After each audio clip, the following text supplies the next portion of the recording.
To discern the world according to its actual conditions, other than its appearance, subscribe. Part 3. Not seeing arising and ceasing, we create a world of things. I see now that the 4 great elements are not things I encounter out there in vacuum.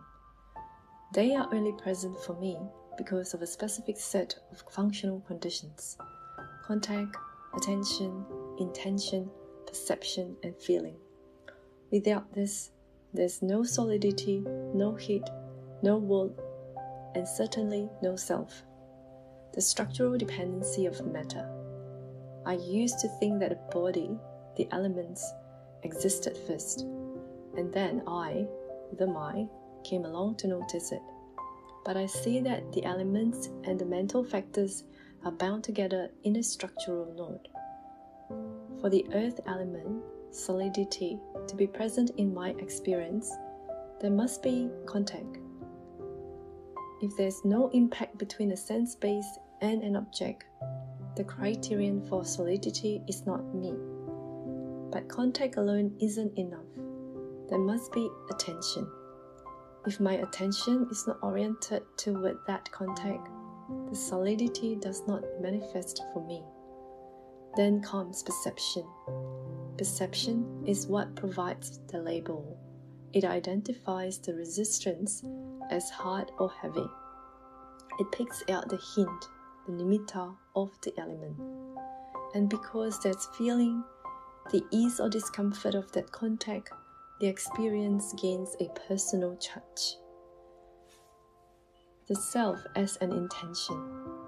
This is where I see the self is not a person, but a function of intention. When contact happens and the fire element heat manifests, intention is the drive to do something with that information. It is the functional orientation that says, this heat must be managed, or I must maintain this warmth. The self is actually the intention to stabilize these unstable elements. The air element moves movement, the perception labels it breath. Intention tries to own it, I'm breathing. I'm not a being who has intentions. I am the result of the intention to claim these dependently arisen qualities. The self is a project of appropriation. It is the attempt to take these 5 mental factors and use them to build a fence around the 4 elements. The breakdown of ownership. When I look closely at this relationship, I see that I cannot find a self in any part of the structure. In the elements, the element, heat, motion, etc. follow their own physical laws. They are objective criteria. They don't know me. In the mental factors, contact, attention, and feeling are also dependently arisen. I cannot command a feeling to be pleasant. I cannot force attention to never waver. In the relationship, the way the mind grabs the elements is just a functional habit. If I see that solidity is only present because of a temporary meeting of contact and attention, how can I say this body is mine? The support for the body, the elements, is unstable, and the tools I use to know the body, the mental factors, are also unstable. Taking the functional hint.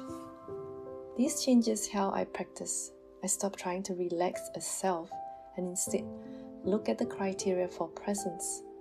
When the self feels very strong, I ask, what is the support for this feeling?